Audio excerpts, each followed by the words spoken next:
Tom, you wanted to talk about why you should pay attention to technology trends.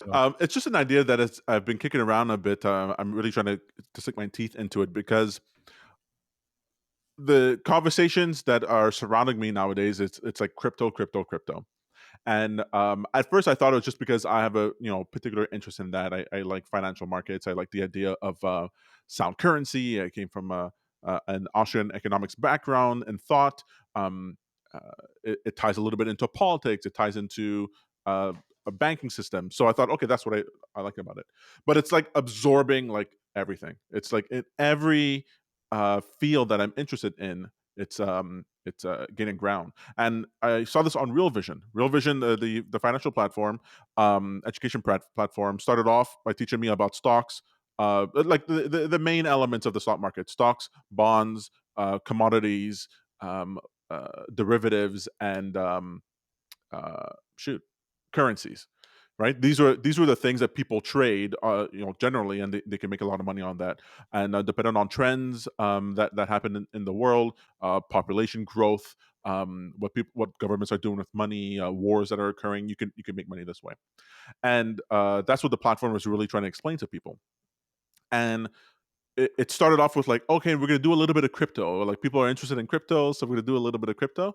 And as they kept talking about it, and as the returns were so large, and as the ecosystem started growing and growing, it became basically equal to the content. Crypto content was equal to all the other content from the stock market. I mean, you could understand, like, so someone would be like, well, we're giving you tips on how to make 15% profit on your Apple shares, and here it's like, well, you can make 300% profit in a week if you time it right. So it's sort of like, okay. And then you had this argument that happens on this platform where people who don't want to hear anything about the crypto stuff, they're like, enough, it's crypto this, crypto that, we don't care about this newfangled beanie babies technology, the speculative bubble, not interested in that. I want to hear about real stuff, stocks and bonds and things I can actually deal with. um and so these two groups are arguing, and they're like, why is this platform, why is Real Vision turned into this crypto school? Like, what's going on? And finally, Raul Powell, the CEO of Real Vision, came on and did a video the other day, and he was saying, look, I get it. I get it. You want to hear about 2% moves in interest rates on Japanese bonds. You want to hear what the central banks are doing. You care about demography. Like, I understand. I understand it. I spent 30 years in this industry, and I understand that those things are where you think, oh, I'm going to make the big money. I'm going to make the money like Warren Buffett. I'm going to make the money like George Soros if I play this right. He goes, but it doesn't compare to anything in crypto. It just doesn't. You want to talk about bonds, and he's making 200% profit on a position in 4 months. He's like, I don't know what to tell you. Like, I'm not interested, and that's it. Don't bother talking to me about anything else, because that's all I really care about. And I was like, oh yeah, yeah. He's like, I forget who said it. I think it was Mark Andreessen was talking about this idea of software is eating the world, where you can escape software. It's sort of like how you can escape the internet. Like, if you imagine you're trying to go about your day of work, and you didn't have access to the apps on your phone, and you didn't have access to your email, and you didn't have access to the information you can get online in order to solve a problem. Like, if people said, oh, can we stop just talking about the internet already? I'm trying to think about plumbing. Like, you'd be like, no, you can't separate the idea. Like, the I could find out way more about plumbing if you give me 3 hours and YouTube videos that I can just talking to you. So no, this idea of separating the internet from our conversations is like silly, right? It doesn't make sense anymore. It's part and parcel of it.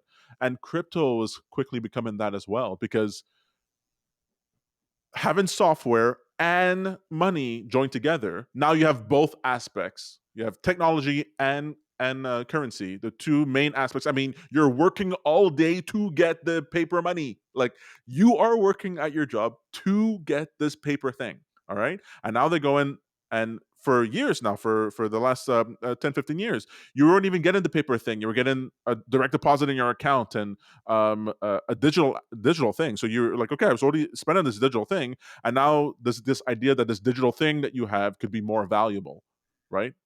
In every part of your life.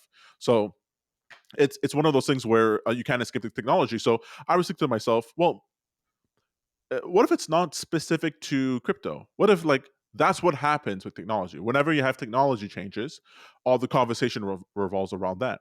And so I started going through history, just going backwards, and that this has happened many times before, right? I'm not just talking about when TV and radio came about and phone came about, which itself was revolutionary. It became like sort of um, it became sort of conversations revolved around what was happening on TV because now you had a shared cultural event that everyone could buy into, references that people can make that other people could understand. So you had this shorthand in conversations. You had these role models that you never had before. Like it made sense that that a conversation revolved around that, and that was just TV. But when you think about, let's say, the printing press. So when the printing press came, like before that, money was in primarily in sorry, not even the printing press, just paper. And the invention of paper started way before the printing press, around 100 and 100 AD, I think, in China. Um, Minting coins was like that's what people did. You minted coins in order to transfer wealth around. And then when paper came about, that's where you first could start writing IOUs down on paper. You could start doing that. And so paper, the printing press really started to kill um, gold as the main currency. Like it's not crypto that did it. It started way back then. In fact, in 1971, when finally the world was off the gold standard, is because they were like, we can't get the productivity that we need if we're stuck with this gold thing. Mhm. Right? We need more of this productivity, and the paper was able to unleash that. But even gold, when gold came about, people like to say, "Oh, gold was around for 6 to 10,000 years." Yeah, but before they learned how to mint it, people weren't sharing gold nuggets. They were bartering the actual assets, cattle, and your livestock or fruits and vegetables. So it was like money. Sorry, that was the thing that people wanted. So people like to think about gold as hard money. Well, really, it's the thing you want to buy with the money that people were focused on. So blacksmithing and different types of math that allowed for accounting. These are technologies that develop that allowed gold to take dominance, and it makes sense that that new technological developments would be would erase would supersede what gold does in the same way that our computers made it so that we're using debit cards instead of money instead of our wallets. Now, the reason I bring that up is that as I was looking into that, I noticed that if every time you had these technological changes, right, cars or phones, paper, different types of music, uh, different types of speeches, whatever, those who paid attention to the shifts in technology, and I'm talking about technology all the way from like agriculture, the plow, all the way to today. Any type of technology change, it was those who paid attention to those changes and how those changes, those technological changes, affected the society that they were in, who made the most amount of money and were to mitigate the most amount of loss. And so uh, I find that interesting. And an example we can use in our own life. If it used to be that if you didn't have an ad inside of the or listing inside the yellow pages, people weren't going to find your business. I mean, remember the yellow pages used to be delivered to our I re door I remember every going month. through the yellow pages. I remember, oh, I need an electrician, going through the yellow pages and finding it. Okay, there. Even if you wanted someone to order something, oh, is there a pizza place I can get? Like Yeah. you didn't Yeah. find a pizza place by wandering around. You found, I mean, you could find it by Yeah. wandering around, but you found it in the yellow pages. Okay, this is Totally. what something we'll try.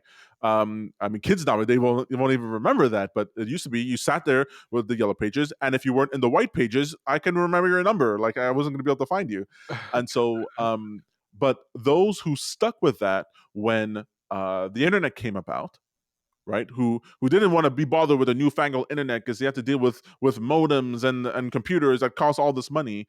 Well, they miss a trend, and there are people today who still pay for the yellow pages. That you have to that as a marketer you have to tell them, look, uh, this is where it's at. Like, I mean, Even fine, now it's yellowpages.com is is totally useless.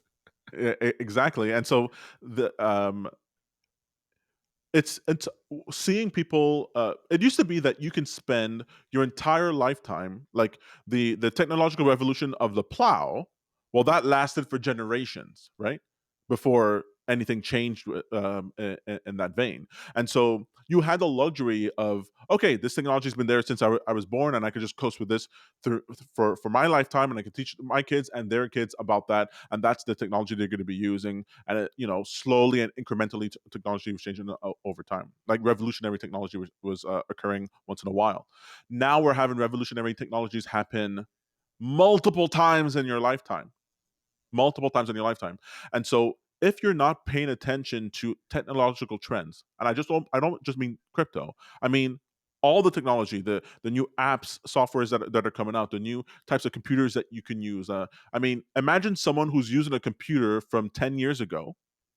They're losing sometimes up to hours a day of productivity that they can have just for the speed of the computer, just for the apps that the applications that they can't run, right? Yeah, Think about when you go see your grandma to see their stuff, and forget my they're grandma. on. I have friends who will not be named who have a computer, and you're like, what the heck is this? My phone 4 years ago was better than your stupid computer. What the hell are you doing with this machine? Why That's can't right. I run anything? What's this Windows? You got Windows Vista on this thing? It's kind of crazy. And the idea of spending $2,000 in order to upgrade that to them seems to be ridiculous. Like this You're is like, no, serving it my works. I needs. can get my recipes. I That's can right. go on Facebook. And you're like, your But they're computer's not way noticing. more than just going on Facebook and getting recipes. Is that all you're That's doing with right. this device? You Exactly. know how They're powerful this missing thing out. is? That's right. They're missing out on the productivity of it. If you actually were to measure and quantify the productivity that you gain out of current technologies, it would. I mean, you would make a peasant in the Middle Ages, like you were like. You think you did a lot in your day? Oh my god, you planted some seeds compared. You just tugged on some teats compared to what I'm doing in my daily life. You're able to have multiple conversations, parallel conversations at the same time. You're able to consume large amounts of information at once. Like I could be cleaning my kitchen and listening to a podcast, switching between that and an audiobook because I'm trying to get a little bit more information about the podcast and having a conversation with three other people at the same time. And it's like it's chill. I'm not even. I'm just having a casual day. That's just a casual Tuesday.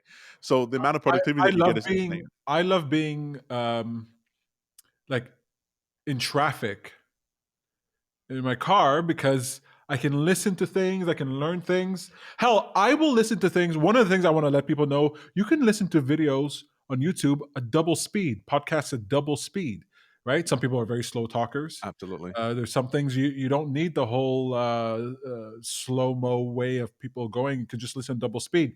So I'm getting in information. First of all, I didn't realize that in 80% of the cases I put on double speed. To me, that's the speed that my brain works, and that's That's how right. it should have been to begin with. Okay, Exactly. your slow I regular listen to talk. our videos at double speed. I And love it's like, yeah, listening to that's my videos at double speed, and I talk super yeah. fast. Okay, I definitely listen to Elon Musk at double speed. Okay, that guy like. He's got pregnant pauses that the Octomom would be jealous of. It's like it's way. And you have two other things you can scrub through things, right? The people are not scrubbing through their information. You could just jump, just like you might flip through pages of a book in order to see if this is interesting to you. Like people have this thing, well, they're they don't want to download an audiobook is to them it's like sitting down with a book. They don't want to commit to this whole thing. You can download an audiobook, listen to the first 10 minutes, go, I think I got enough of what they had to say, or it's not catching me, and move on to the next thing. But people don't. People don't follow these developments and technologies enough to realize how much it can actually help them. Tom, there's a So I website called Blinkist where you don't even have to read the audiobook. They will summarize the audiobook or the book in for like 15 minutes, and you will get literally all that you need to know. Because a book, what it is the premise, the point, the thesis, and then proving the thesis. Like that's what most of the book is. It's proving the initial point. I learned this from Seth. Well, I knew this before, but Seth Seth Godin Godin, yeah, mentioned this pretty well. He goes, I read enough of the book in order to get the gist and then move on because most of the book is just proving your point. And Blinkist is like it. I'm pretty sure it's Blinkist, and it summarizes it 15 minutes, and then you get the synopsis. you get to learn so much. Like the excuses that people have in order to stymie their own progression, their own learning, is so flimsy and so weak.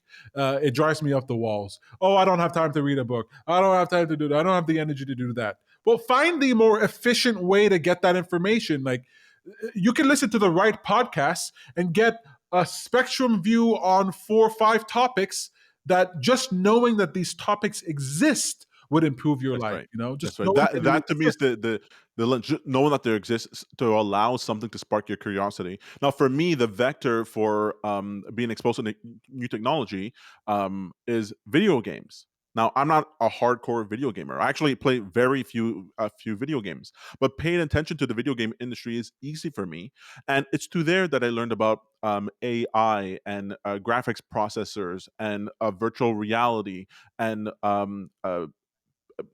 kids able to build whole worlds like in Minecraft or Roblox. Like it's through there that I understand how things are developing, even if I don't play 90% of the games that people talk about. And so I want people to find their own vector for technological trends. There's things that you're interested in. It could be recipes that you might like to make recipes. Fine, or to try out new recipes. Fine. Then challenge yourself to join a network, a Facebook group, a website, or anything, something that requires you to use technology to gain access to these recipes.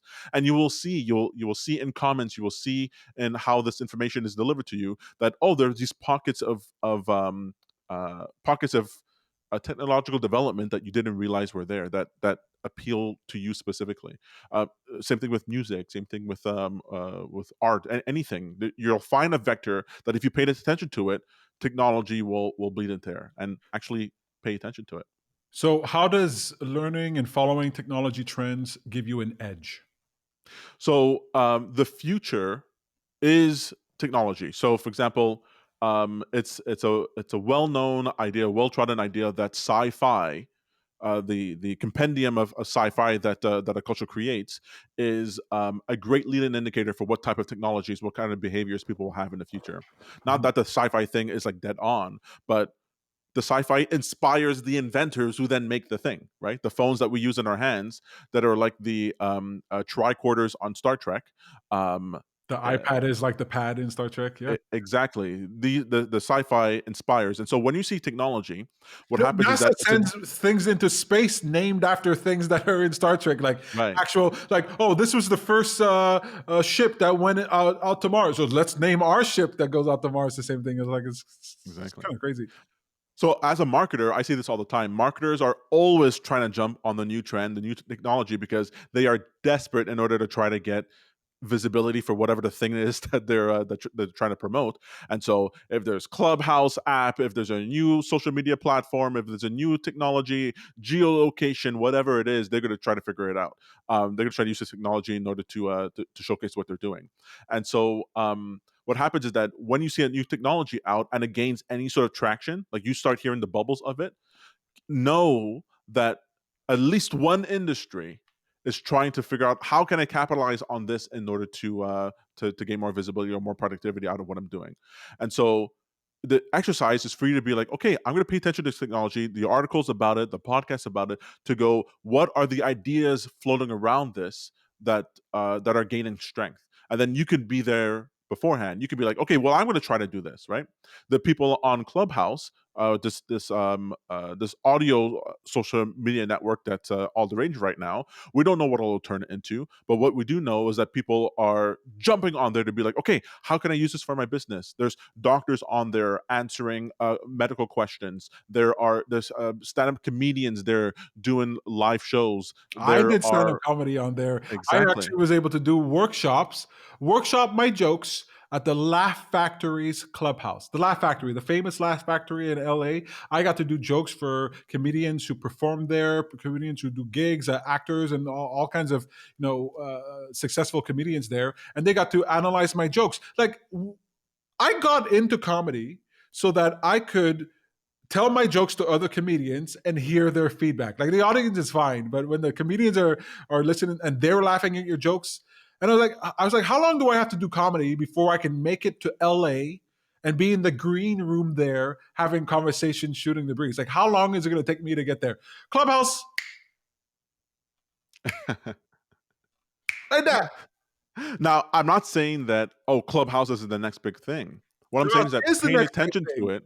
to it, paying attention to it allows you to see what are the experiments people are running, and so that you're not caught unawares. You don't want to be there where you're already the and the a late adopter where everyone else has already tilled the soil. You want to be there to go like, hey, seeing this area, I didn't think it'd be interesting to me, but actually, I think I might be able to do something here. I think I might be able to do that. Like I see people nowadays um, struggling to get their first website up. Right? They're like, oh, I think I need to build a website. I'm really like, are you sure you need a website for what you're doing? Like if you're a restaurant and you're starting a website, like that's almost like the last thing you need. You need pictures on Google. You need your information on Facebook. You need your menu downloadable. Other than that, like what are you're going to spend how much time getting this website going?